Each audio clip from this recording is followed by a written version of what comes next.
Hello, Four Star Nation, and welcome back to a special big game breakdown. Of course, we know today is the Super Bowl between the Kansas City Chiefs, Tampa Bay Buccaneers.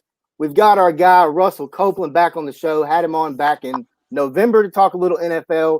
Get him back on at the very end of the year to talk some more. Russell Copeland, thank you very much for joining us today. Thank you guys for having me. Man, we missed you. Especially, with COVID, it's been a crazy year in general. But like I told you before that we went live, I appreciate what you've done for the city of Memphis, regarding the football games, being on the road with them.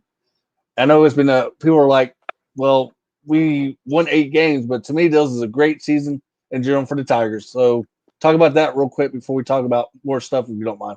Well, when you look at it being the COVID-19 era and what Ryan Silverfield was able to do, with a group of guys to keep them focused, and when you look at after they played Arkansas State, there's 28 games between the next game before they went and played SMU, and I think when you look at the end result of it, when you look at opt-outs and you look at players getting COVID-19 and to finish 8-3, and really to be able to finish the season, and it came down to a couple of games where it was tough and nip to see if they were going to be able to play for the championship. So I think he did a tremendous job. And when you look at the layover or the crossover from that, is that it's been an outstanding recruiting year. I think early signing was outstanding, and to finish it up the way they have, I think it's 46th or 47th in the nation, which is the best in school history. He's done a tremendous job in his first year.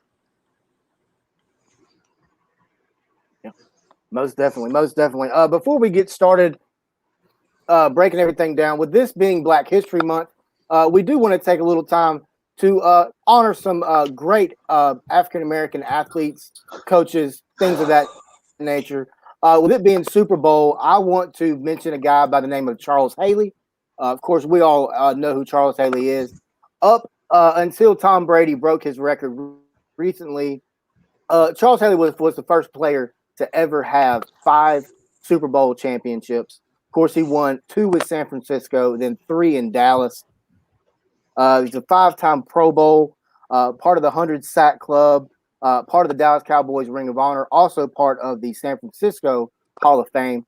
So just wanted to give a quick, I know John's going to do one as well. Just wanted to give a quick little shout out to Charles Haley. And Russell, give me your thoughts on Charles Haley and his career. Well, Charles Haley was a tremendous player, and I think you have to look at leadership as we look at Tom Brady, as we look at LeBron James, as far as going to different teams and bringing that leadership and taking teams to the finals and winning it. And I think that's what we see today with Tom Brady. But Charles Haley was that type of player. I mean, he was an outstanding player. He led by leadership, and he impacted the game. We know when he played for San Francisco, the great teams there, but he was the leader and the heart and soul of that defense, and he brought that later on in his career to the Dallas Cowboys, winning 3. So tremendous player. And I think he was a little bit underrated because he did play in an era with so many great players. But anytime that you can switch teams and you can bring a winning attitude to that team and ultimately they win a Super Bowl, then that says a lot about you as a player and as your character. Go ahead, John. Well, first of all, I want to do a coach. Is that okay, Wes? Yeah, go ahead. My first coach would probably have been Mike Singletary. Talk about his background in general. He coached the AFL team, or the team that we had here with Johnny Manziel, I believe, at one time as well. Mike Singletary was a good coach. He's a good coach. He's a good guy. He's a Christian guy, which I enjoyed reading his book at times.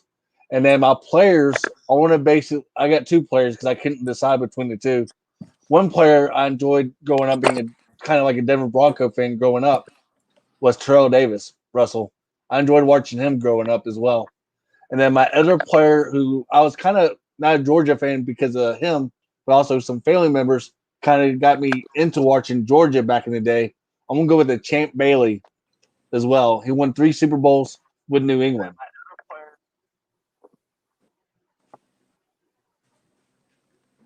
Talk a little bit about them, Russell.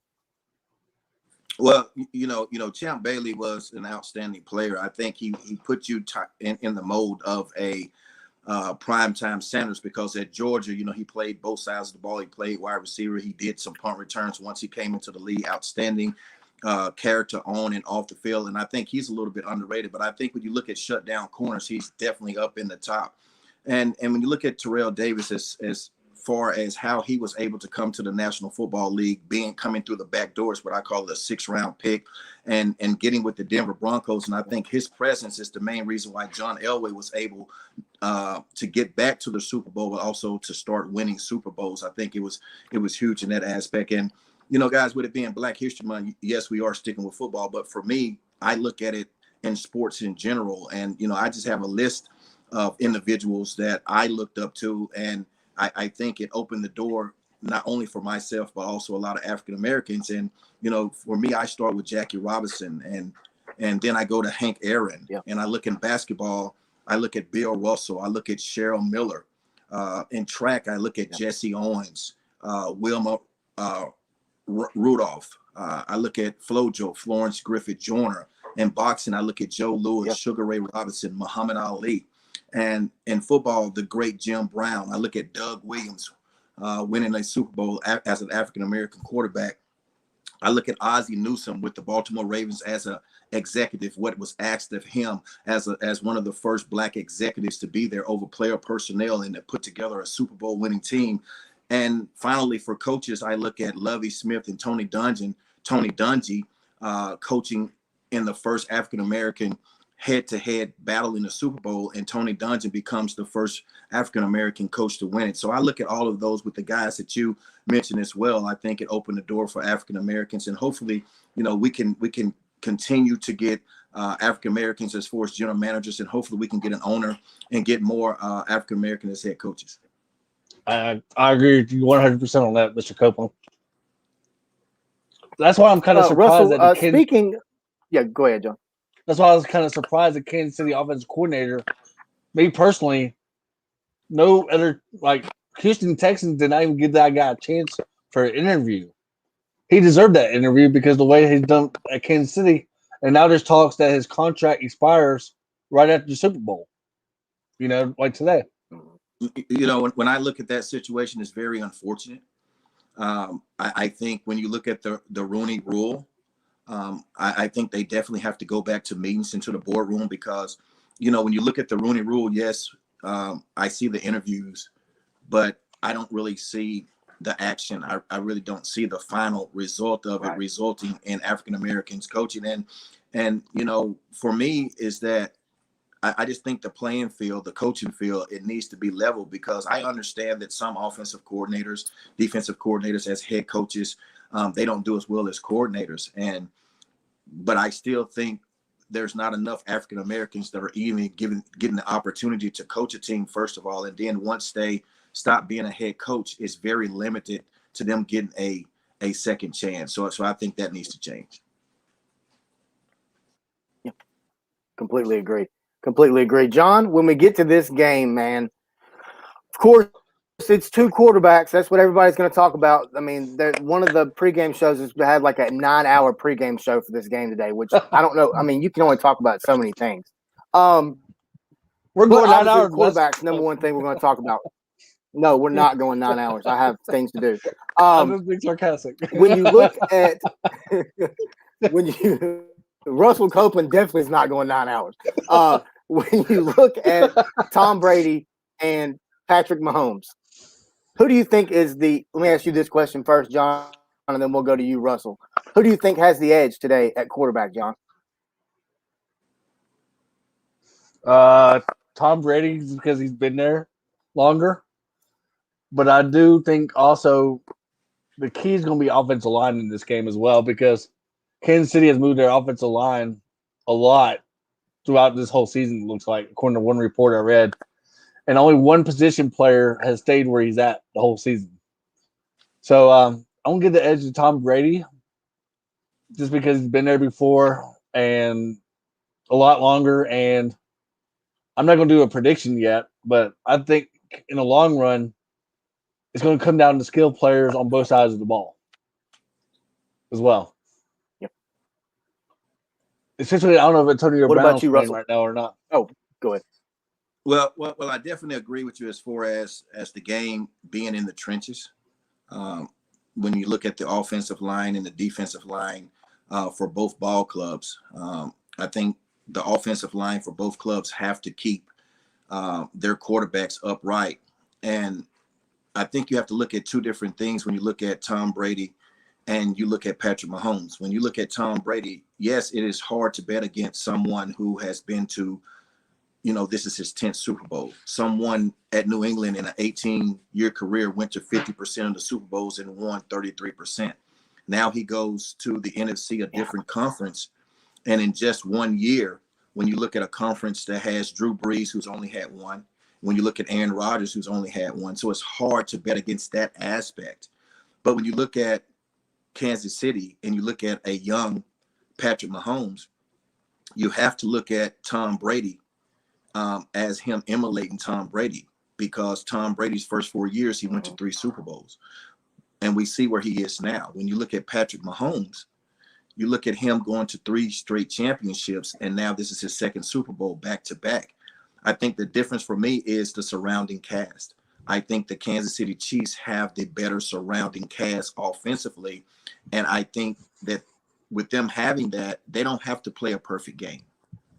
I think when you look at how the Tampa Bay Buccaneers got here, it's not Tom Brady, the 2006, 2007 Tom Brady. It's the Tom Brady that has the experience that can play big in certain spots, but it's a team effort, meaning that his defense helped him throughout the year. His defense helped him in the playoffs against the New Orleans Saints, getting 4 turnovers. Yeah. His defense helped him against Green Bay Packers, getting 3 turnovers, but he played well in the first half. So with all that being said, I think Patrick Mahomes is the younger quarterback. He's the more mobile quarterback, and he has the most weapons, and his defense is underrated. I looked at their defensive line. They can put a lot of pressure, and Tom Brady has to be clean. If he has to move off of his spot, he's not going to elude you a lot as far as a scramble drill. Patrick Mahomes is just the opposite. So I give it to Patrick Mahomes as having the edge. Russell, I got a question regarding, I know it's a Super Bowl or a big game show, but talk about the Green Bay Tampa Bay game for a second, if you don't mind. What do you think about that play call that Green Bay did on 4th and goal? Would you have kicked it, or would you have go for the touchdown? Because me personally, on 1st and goal, you should have ran the ball. I know the running game wasn't really up to par, but at least get some positive yards, on 1st and goal, so you can set yourself downfield a little bit more. But can you talk about that 4th and goal play call from a player perspective? Are you guys able to see me? Yeah. Okay. Yeah. I think to break it down, I think I have to look at Aaron Rodgers and also the head coach as far as the coaching philosophy.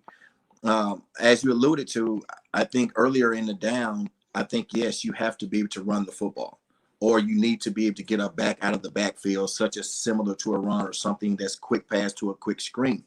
But I go down to the 2 plays when it's 3rd down, and I look at Aaron Rodgers having the football on the 7-6 yard line.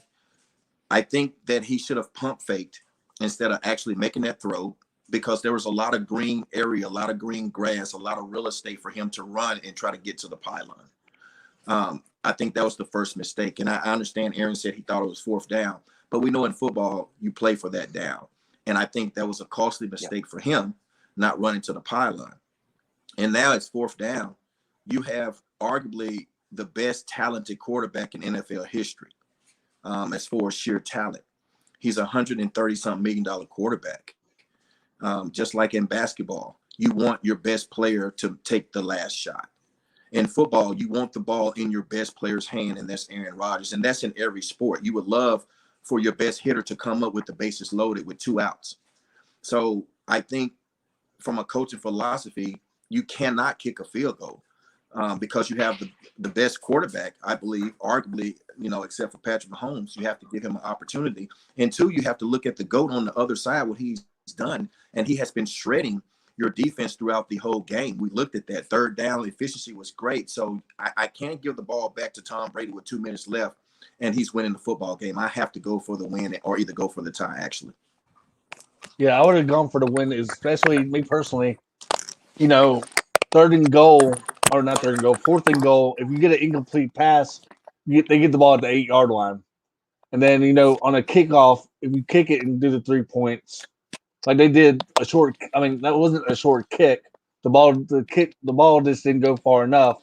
And then, of course, that player dived at the 20-something yard line. And then next thing you know, there's penalties Yeah. and stuff like that more going on as well.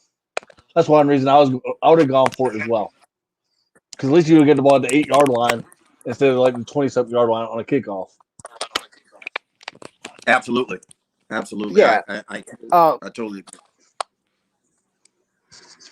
When you look at the quarterbacks, now let's go over to the defensive side. And Russell, you just alluded to that you're going to have to keep Tom Brady up. If you are the Kansas City Chiefs, I mean, let's be honest, Tampa Bay's got some talent on the offensive side with Gronk and Goodwin and of course, that burner on the outside, Mike Evans. Russell, what is your best way to attack Tom Brady without giving up a lot of big plays? Well, I think you have to mix it up in the secondary, and I think that one of the key players in the secondary is the Honey Badger. When you look at Tyrann Mathieu, I think you move him around. You try to confuse Tom Brady, but you play a lot of two-man, which is corners playing man-to-man zone type of coverage, which you have the safety to help, but the corners are in man instead of straight cover two. And you mix it up and then you play cover two, but you want to be able to disrupt his timing because he's not going to hurt you a lot as far as eluding the pass rusher. He does an outstanding job of the shoulder shake, stepping up in the pocket, but that's what you have to do. And you have to come with some blitzes sometime. And you have to be able to look and see exactly what they're trying to run. And you have to disguise a lot of coverages. And when you're going to play man-to-man coverage, you want to be able to run some stunts on your defensive line. You want to give some different looks. And I think Chris Jones and Anthony Hitchens, they've done an outstanding job of that, of getting pressure on the quarterback. So that's how you play Tom Brady, because Tom Brady right now, from a physicality standpoint, he may not be the same Tom Brady, but he's very intelligent and he understands coverages and he gets the football out of his hands very quickly. So that's why I say play bump and run is disrupt the timing as far as those quick and those short passes. Who do you give the special teams edge? I was gonna say, who do y'all give the special teams advantage to in this game? I give it to Kansas City in the kicking game. I give it to Kansas City, and also in the return game. When I it's going to be one of the players that I think that I highlight for me. We look at Patrick Mahomes and we look at Travis Kelce, and on the other side you look at Antonio Brown, and you look at those players. But to me, McCole Hardman is a player to me that can have a big impact on this game. He returns kicks. Sometimes they put him back to return punts, and if he's back there, he's very dangerous. I mean, he's just as fast as Tyreek Hill. So I give that edge to the Kansas City Chiefs. When you look at the defensive side and you look at attacking Patrick Mahomes, of course, we know he's got great skills with not only his feet, he's also very good at changing his arm trajectory to throw the ball, which I think is just an amazing talent to have. Talk a little bit, Russell, about how to attack Patrick Mahomes, because that's going to be a little bit different. Well, being able to attack Patrick Mahomes is more of a system attack more than actually attacking Patrick Mahomes. And what I mean by that is that you have to pick and choose because their weapons are so dynamic. And we saw when these two teams faced off earlier, you have Tyreek Hill. Tyreek Hill had well over 200 yards in the first quarter. He ended up with 269 yards and 3 touchdowns because they played some man-to-man. They kept their corners on the island. They did some blitzing. So now you have to be able to pick your poison. So to attack Patrick Mahomes in the offense, they have to be the best team they can at disguising coverages. They have to decide on, are you going to play man-to-man with Travis Kelce, or are you going to play man-to-man against Tyreek Hill? And for me, I think you have to switch it up from 20 to 20. You have to play different coverages on Tyreek Hill, and you have to be able to play a man-to-man type of coverage, or you have to do some things differently and gamble with Travis Kelce. But when you get inside the 20-yard line, when you get close to the red area, now you switch it up again and you may try to do some doubling with Travis Kelce. So it's harder for me when I look at a secondary standpoint for them to line up against Patrick Mahomes because you have your running backs that come out of the backfield. So I think their defensive line for the Tampa Bay Buccaneers have to play the best game that they played all year. And that's Jason Pierre-Paul, that's Shaquille Barrett. They have to play great because they have to take and alleviate some pressure off of Antonio Winfield Jr. and Jordan Whitehead as safeties in the back. So their defensive line is going to be the key to this game. Yeah, completely agree. John, and this question is for you too, Russell, and then we'll get to our picks. John, give me some key players into tonight's game for Kansas City and also some key players that we need to keep an eye out for on Tampa Bay team, John. Well, I'll go with Kansas City first. Travis Kelce. The running game will probably be interesting as well because they rotate two running backs, Bell and the other running back they got. So those three guys are key to me for Kansas City. And Patrick Mahomes, of course, because he's the leader on that quarterback for Kansas City. Tampa Bay, Tom Brady. To me, I know Gronk doesn't get used as much, but I think Gronk could get used more this game as well because he's been in the Super Bowl before Tom Brady. Let's go with Michael Evans from Tampa Bay as well. I'm very curious to see tonight just how well Kansas City can run the football. Of course, you got Clyde. Clyde Allaire is back there as well, and he's a very talented player. Russell, give me some keys to tonight and some players that we need to keep an eye out for. Well, starting with the Kansas City Chiefs, I think they have to be able to run the football. And you alluded to it. They have a three-headed monster as far as the running backs. You got Clyde Edwards-Helaire, the outstanding rookie from LSU. Le'Veon Bell has a lot of experience. He can run between the tackles and come out of the backfield. And you also can switch it up with Darrell Williams. I think that's going to be a key for them.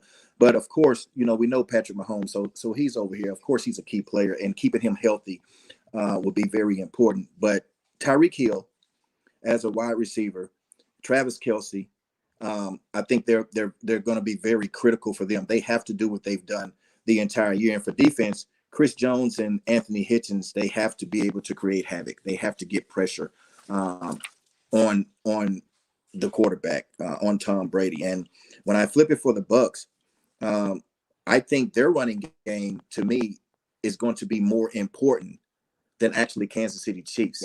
Yeah. Because when they run the football, they're a dynamic team because they can do a lot of play action, and especially as far as the clusters that they run. So they need to be able to get the defense a lot of different looks. And Ronald Jones, to me, is the most explosive of the back. But they also had Leonard Fournette. And I don't know if LaShawn McCoy is going to dress or not, but if he can play, just giving him a couple touches out of the backfield would be huge. And at the end of the day, Antonio Brown.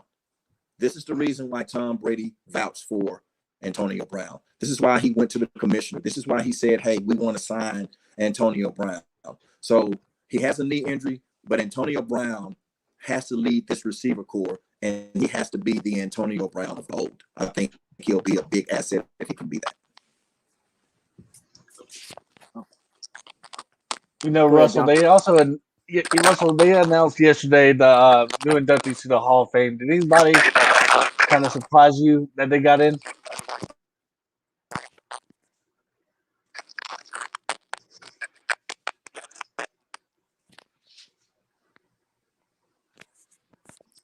You there, Russell? Yeah, we had some technical difficulties. You guys still there? Oh, yeah, we're still here. Yes, sir. No, the question I had was, Russell, they inducted some new people in the Hall of Fame yesterday. Are you surprised by any of them, or? Well, I'm not going to really say surprised because, anytime that you go into the Hall of Fame, you have an outstanding career. But when I look at the log jam at wide receiver, Megatron was a tremendous player. His height, his speed, and the things that he was able to do was even different than Randy Moss. We know Randy Moss can run. We know he could jump and he could catch. But Megatron was big and fast, and he could run every route on the route tree. But I was still a little surprised that he was a first ballot Hall of Famer. And the reason why I say that is because of the years that he played. Because when I look at Isaac Bruce and I looked at how many times it took for him to get in.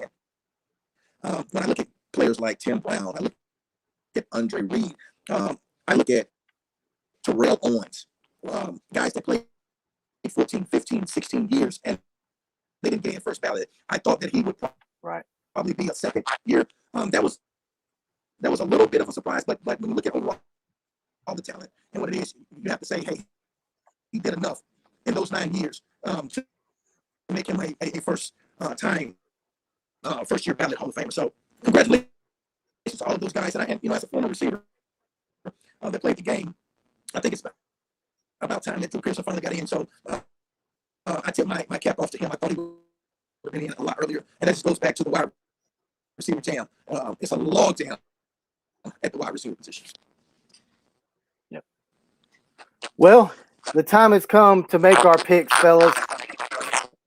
John, what you got? KC or Tampa Bay? Well, I've been picking against Tampa Bay 2 weeks in a row, but I have a gut feeling there's going to be a portion of the games in Tampa. So I'm going to go pick Tampa Bay now because I've been wrong the last 2 weeks. Tampa Bay 27, Kansas City 24 in overtime. All right, Russell, go ahead. Guys, we have a lot of technical difficulties. It's kind of hard for me to hear. I don't know if you're hearing on your screen or not. We can hear you. It's a little muffled, but we can hear you. Oh. Well, who you got, Wes? Just to give my last pick, we apologize, fans. Russell Copeland was having some technical difficulties. John, I think tonight's going to be a great game. I'm really looking forward to it. I hope it's not a blowout one way or another. I don't really think it will be. I think it's going to be a lot of punch, counter punch, to be honest with you. But give me Tampa Bay win tonight. I think Tom Brady is just too tough to beat in a Super Bowl. But yeah, it's going to be a great game. Thank you for everybody that's watched today on both of our interviews. We had one just a few minutes ago with Daniel Longo and Dustin Starr. And thank you very much to Russell Copeland for being on the show with us today. We apologize for the technical difficulties. John, thank you very much, buddy. Get ready to watch this game. Everybody have a great and safe night. And thank you very much again from the 4 Star Sports Show.